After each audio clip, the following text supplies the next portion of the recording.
All right, hello everybody. I am not in my normal spot today. I'm actually off work today, but wanted to take time to record a little short video just so you aren't waiting on me for anything as you go about your work the rest of the week. Um, I think everybody is caught up to date. I had a couple of you that I know asked for extensions on assignments. Looks like that came in fine. So I think we're good there and up to date. A word about the John papers a couple of words just to help you out here and explain a couple of things.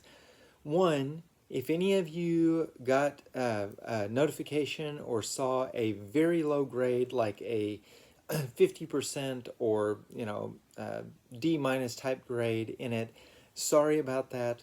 When I graded them, I ended up entering the percentage instead of the point total, and it was actually worth 150 points. So it took me a little while to figure out what I'd done and adjust it. So they should be correct now. If you got one that was really low to start out with, then just ignore that. The second grade is the correct grade. That should look a whole lot better for you. Excuse me, still getting over the flu. One thing about the John papers that I think is important, not so much for grades, although it did impact some of them, but for education purposes. So this passage about Jacob's well, when I'm saying, okay, what are the relevant Old Testament passages? There were several different things thrown out, and it was pretty clear that that was not something that most of you really understood that well. So there's two really that I think would be the primary passages we're looking at with that. One is in Genesis, I think it's chapter 48, somewhere in that neighborhood, where Jacob purchases the well. And that's important because Jacob is one of Israel's ancestors. Both the Jews and the Samaritans would have traced themselves back to Abraham, and Jacob is Abraham's grandson. So you could have gone all the way back to, well, how did we get this well named this? Jacob's an important figure in both, and so that matters. The one that probably matters more, though, is why are the Jews and the Samaritans at odds? Why do they not get along? And that really goes back to something that Hamilton talks about. I can't remember if Bell does or not. I don't recall it, but I know Hamilton does, about the divided kingdom. The split between Israel and the 10 tribes that went north and established a capital in Samaria in about 921 BCE, and the Jews and Judah, which established their kingdom in the southern part of the Holy Land.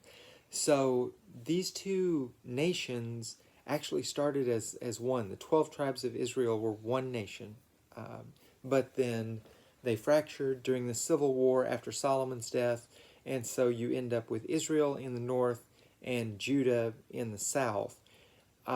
This gets really important because when the Assyrians come in 721 and they destroy Samaria, they carry off the 10 tribes of Israel. That leaves just Judah left.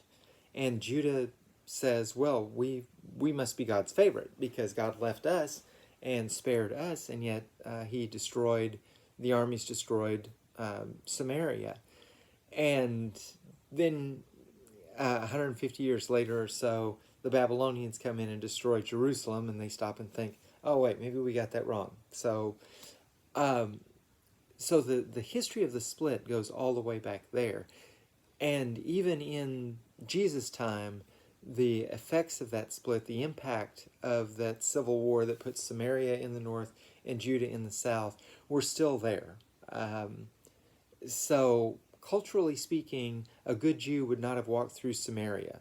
If a Jew was going north to Galilee, then he would have crossed over the Jordan River going east, gone up the eastern side of the Jordan River, and then basically did a circle around Samaria and then back over to Galilee.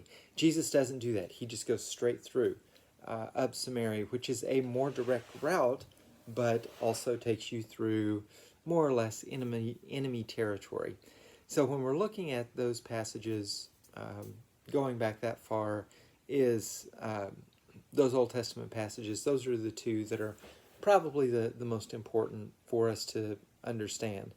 And the second one, the split between Samaria and Judah, you can find that in Kings and Chronicles. I can't call the citation off the top of my head, but you can find it there. This week we are on Paul, probably the most, not probably, definitely the most influential of the apostles. He was not among that original group with the 12, with Peter and James and John and that crew. He comes in later. So he is actually a Jewish leader, a Pharisee, who is persecuting Christians and is on his way to Damascus to do more damage. When he's blinded by a light, Jesus appears to him and says, Saul, I've got a job for you. Your name's going to be Paul, and you're going to take my message to the Gentiles. And this is really important stuff, because Paul's work, we like to toss around, spread the word of God, but we really have no idea what that means. Well, if we look at Paul's message is one of a radical shift in power and of radical inclusion. So it's a radical shift in power, saying, you know what, the Romans or the Jewish leaders or civic leaders, whoever may have power over you, ultimately Jesus is the true authority. And our lives lived with Jesus as Lord are much better than lived with Caesar as Lord. So there's some real political implications that are involved in this too, but also the organization of the kingdom. The first or last, the last or first. You've got this inverted social and power structure. And so Paul, in his work, is working with a lot of women.